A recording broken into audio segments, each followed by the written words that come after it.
Coucou tout le monde et bienvenue dans ce Donne-moi un extrait. Aujourd'hui un extrait d'un auteur que je ne connais pas, oui, et que nous allons décortiquer ensemble. C'est parti générique.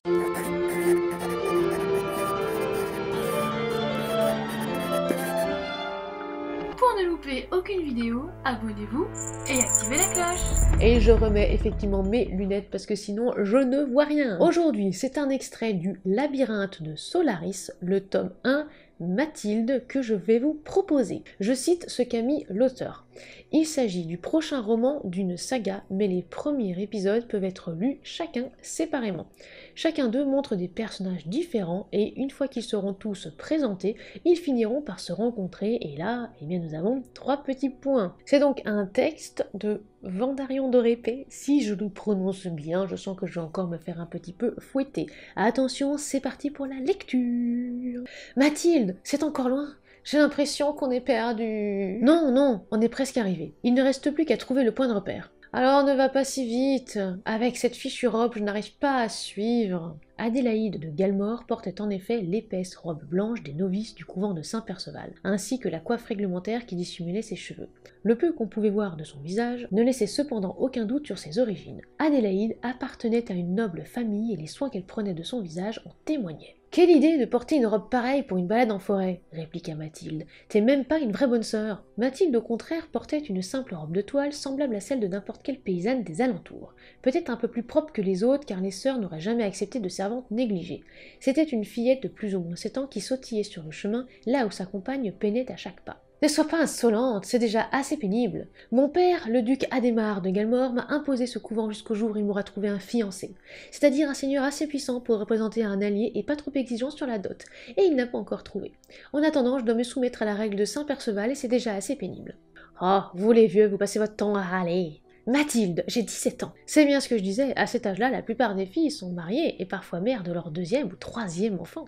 Et ton point de repère demanda Adélaïde pour changer de sujet. À quoi ressemble-t-il? C'est un espèce de gros arbre. Tu pourrais être plus précise, il y a beaucoup de gros arbres dans une forêt. Oui, mais celui-là est spécial. Quand on est juste à côté, on voit la clairière. Et c'est une clairière à truffes. Je ne sais pas ce qu'il en est pour toi, mais j'en ai assez de manger du pain gris à chaque repas. Et oh, le voilà, et la clairière est juste là. Aussitôt, la petite se mit à courir et disparut du champ de vision de sa compagne. Qu'est-ce que j'en pense? Alors l'extrait démarre par un dialogue, et je le rappelle, que ce soit le début d'ailleurs ou pas d'un ouvrage ou d'un chapitre, c'est légitime aussi.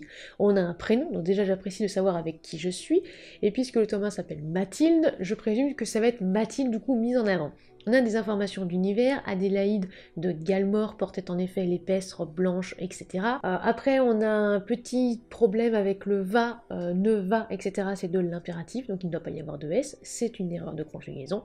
Alors je ne sais pas, hein, comme d'habitude, si les extraits sont corrigés ou pas, donc je dis absolument tout. Donc, ainsi que la coiffe réglementaire qui dissimulait ses cheveux, voilà, on a pas mal d'informations.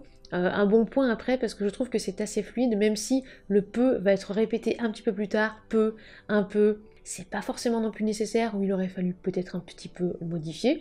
En tout cas ça va, c'est assez fluide, j'ai pas eu forcément de soucis. Après, une autre erreur aussi dans l'extrait que j'ai eu, c'est que Ballade de Elle, ballade écrit comme ça, c'est un poème médiéval, une chanson contenue par un barde, alors que là visiblement on parle d'une balade en forêt, puisqu'après on parle en plus des arbres, etc. Donc c'est un seul L, il n'y a pas deux L. Il y a un peu d'humour avec Mathilde, j'aime bien. Après on a le plus ou moins 7 ans, c'est-à-dire, est-ce qu'elle a 7 ans ou son âge n'est pas connu? Donc elle est encore juste dans l'enfance, mais on ne sait pas puisqu'on n'a pas sa date de naissance, par exemple. Même si on pourrait toujours avoir par exemple sa saison, si elle est née à une saison ou s'il n'y en a pas. C'est un petit peu dommage par rapport à ça, parce qu'effectivement je me suis dit, mais on est dans quel point de vue et comment justement on peut se poser cette question-là? Ça, point d'interrogation. Après, autre erreur, il manque les accents sur les ou, de là où s'accompagne, et voilà, forcément, un Word me l'a souligné, donc en relecture, c'était peut-être un petit peu à corriger avant de me l'envoyer. On a des informations sur l'autre personnage, bon, il manque aussi l'accent sur imposé, c'est-à-dire il manque aussi les tirets, c'est-à-dire il y a des tirets, les tirets du 6. Il y a pas mal d'infos après sur l'histoire, il y a pas mal aussi de choses condensées au niveau du dialogue, alors je ne sais pas par rapport effectivement au reste, puisque je n'ai que cet extrait, à voir, parce que si par exemple on a tout dans ce dialogue, je trouverais ça peut-être un petit peu dommage, parce qu'on pourrait avoir trop d'informations. Mais après, si ça se trouve, s'il n'y a rien avant et rien après, bah ça va le faire. Il manque aussi un tiret, un à cet âge-là.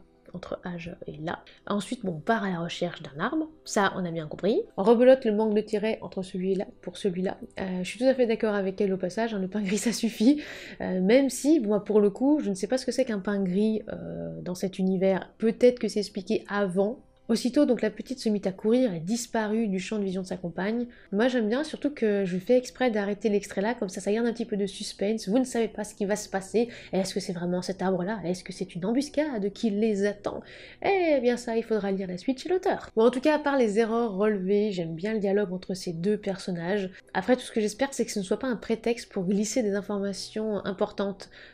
Voilà, puisqu'il faut qu'on ait des révélations, mais il faut pas non plus qu'on ait voilà tout dans un seul dialogue, et puis après par exemple qu'on n'ait plus rien pendant 30 pages, donc je ne sais pas. En tout cas j'aime bien, j'ai eu envie de découvrir la suite, donc quand j'ai envie de découvrir la suite, c'est que ça me va, et c'est que c'est pas mal du tout. Bon voilà, c'était un extrait du Labyrinthe de Solaris, le tome 1, Mathilde, et comme d'habitude pour découvrir l'univers de l'auteur, donc Vandarion Dorépé, et ses textes, suivez la description de cette vidéo. Si vous voulez nous soutenir financièrement parlant, vous pouvez passer sur la page Tatanexua sur Utip ou Tipeee. N'oubliez pas de vous abonner, c'est gratuit, de lâcher un like, un commentaire, et aussi de partager cette vidéo, ça nous fera très plaisir et ça nous aide aussi au niveau algorithme.